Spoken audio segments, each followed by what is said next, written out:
राधा रानी हम तो आपकी शरण में हैं। हाथ इसलिए तो उठाते हैं, व्यक्ति कोई कुएं में गिर जाए तो क्या करेगा, वो कुएं में गिरा हुआ हाथ खींच लो, मुझे ऊपर कर निकाल, मुझे इस भव सागर से पार कर दो हे राधा रानी। इसलिए तो हम ऊपर हाथ करते हैं, जय जय श्री राधे। और जय जय श्री राधे करने का कई फायदे हैं। जब हम कथा कीर्तन में बैठते हैं ना, तो हमारे शरीर से पाप निकल जाते हैं। और वो पाप निकल के कहाँ जाते हैं? जो जय जय श्री राधे नहीं करते, ताली नहीं बजाते, उनकी बगल में जाके बैठ जाते हैं। इसलिए हाथ ऐसे करोगे तो निकल जाएगा। हाँ, इसमें कंजूसी नहीं करना। भागवत जी का बड़ा सुंदर प्रारंभ करते हैं। आइए। स्वस्ति श्री गणेशाय नमः। परम मंगल भई परात अखिलेश्वर अकारण कर्मा भंडालय भक्त वांछित कल्पतरु तरंदित विनंदित पीताम्बरधारी श्री बालकृष्ण लाल की वाममयी प्रतिमूर्ति श्रीमद् भागवत महापुराण। सबसे पहले आया श्री मद। श्री से ही शुरू करते हैं। सबसे पहले लिखा श्री मद। श्री की बहुत विभिन्न व्याख्याएं हैं। नारद भक्ति सूत्र के आधार पर यदि हम देखें, भगवत कृपा ले साधु भक्त। मुझे कुछ याद नहीं रहता, बहुत प्रयास करता हूं फिर भी नहीं याद रहता, और गद्दी पे बैठते ही सब कुछ याद आ जाता है। ये बड़ी विलक्षण बात है। बहुत अनुभव करके हमने देखा। कथा होने से पहले हम सोचते हैं ये वाला भजन बोलेंगे, इसकी तैयारी कर लो, ये वाला भजन बोलेंगे, इसकी तैयारी कर लो, और बैठते ही वो सब भजन खत्म, कोई और ही छपते रहते हैं, पता नहीं। तो ये सब कृपा गुरु महाराज की और गोविंद की है। वो जब कृपा करते हैं तो महाराज गूंगा व्यक्ति भी बोलने लग जाता है, लंगड़ा भी पहाड़ बांध जाता है, अगर उसकी कृपा हो जाए तो। मैं जो भी कुछ कहता हूँ गुरु महाराज का आशीर्वाद ही है, उनकी कृपा से ही कह पाते हैं। वास्तव में उनका कृपा का ही प्रसाद है। निश्चित रूप से दिया प्रज्वलित नहीं होता। कितना भी सुंदर स्वर्ण का दीपक हो, कितनी भी सुंदर उसमें रुई हो, और गऊ का घी हो, वैदुण्य मणियों से जड़ित हो, मणि लगी हुई हो, चमकता हुआ हो, लेकिन उस दीपक को जलाने के लिए 2 पैसे की माचिस ना हो तो उसका कोई मतलब नहीं। दीपक प्रज्वलित हो नहीं सकता, जल नहीं सकता। ऐसे ही गुरु महाराज जब कृपा करते हैं वो ही हृदय में बैठ करके सब कुछ कहवा देते हैं। नहीं तो महाराज गद्दी पे बैठने में पसीने आ जाते हैं।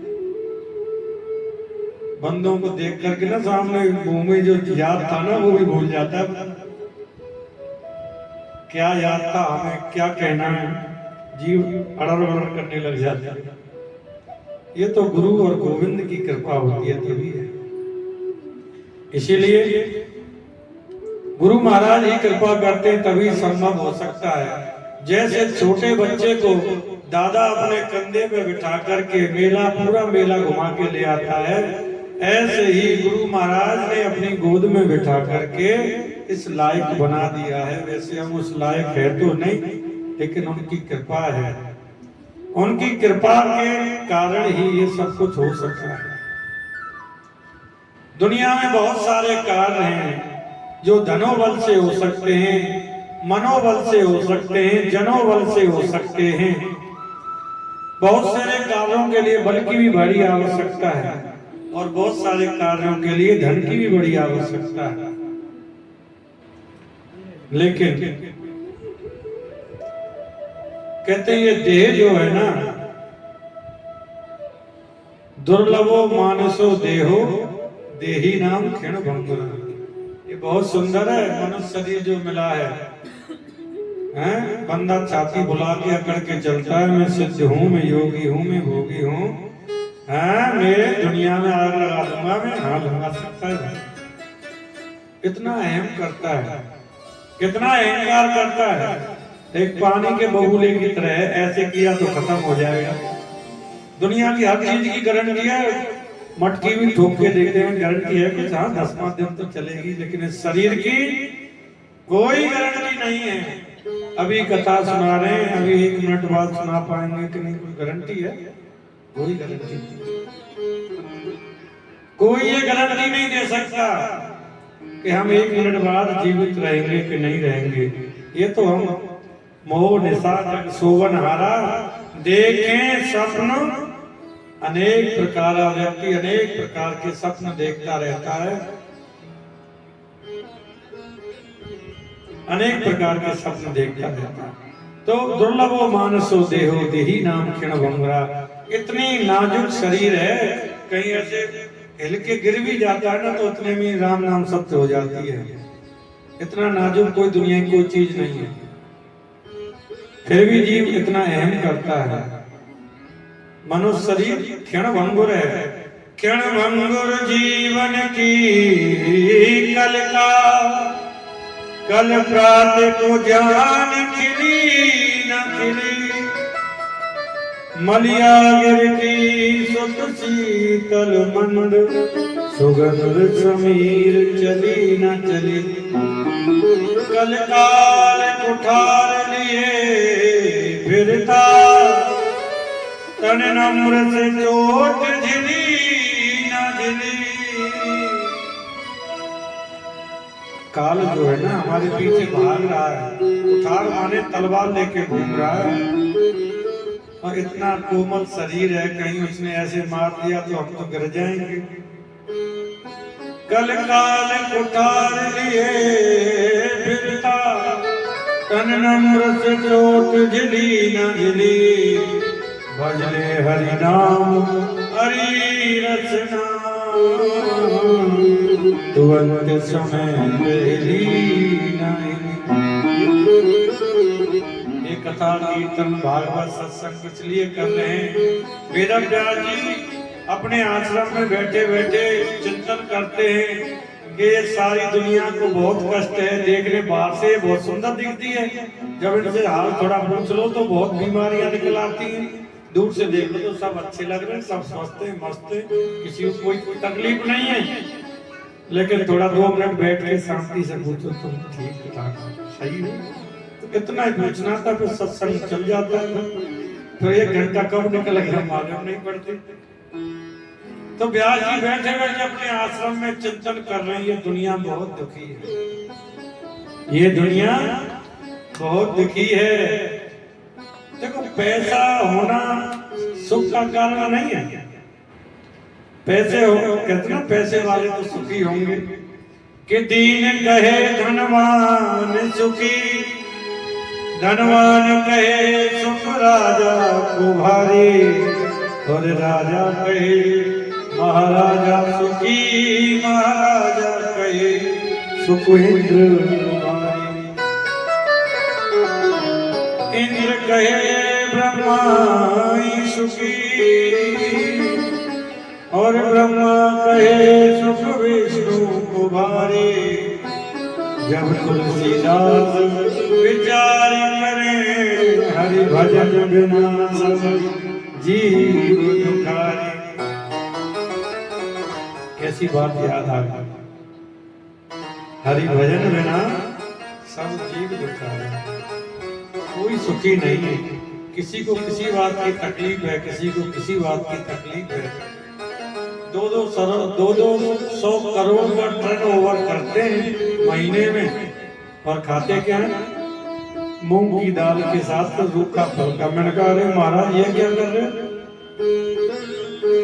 सन 97 की बात है, बम्बई हम कथा करने गए थे, तो वहां जब कथा करने गए सेठ जी को देखा मूंग, हम तो सब कथा वाले तो फिर आनंद भोग लेते ही हैं, उनको देखा तो सूखा फुल्का और मूंग की दाल। अरे मैंने की महाराज ये सूखा फुल्का अरबों की संपत्ति।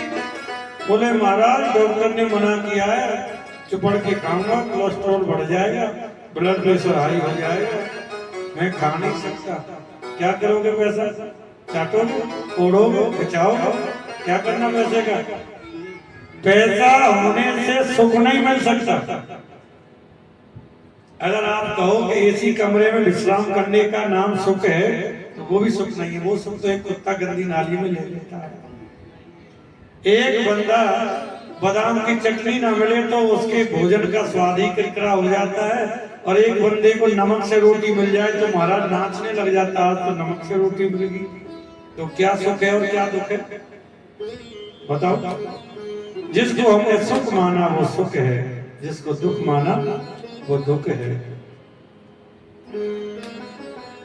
तो इसीलिए क्षण भंगुर जीवन की ये तन बड़ा ही निर्मल है, बड़ा ही कोमल है,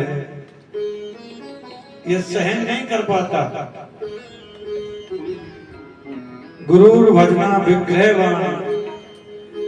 दुनिया में बड़े से बड़े कार्यों के लिए धन बल भी चाहिए, तपोबल भी चाहिए, यशोबल भी चाहिए, देहोबल भी चाहिए और मनोबल भी चाहिए।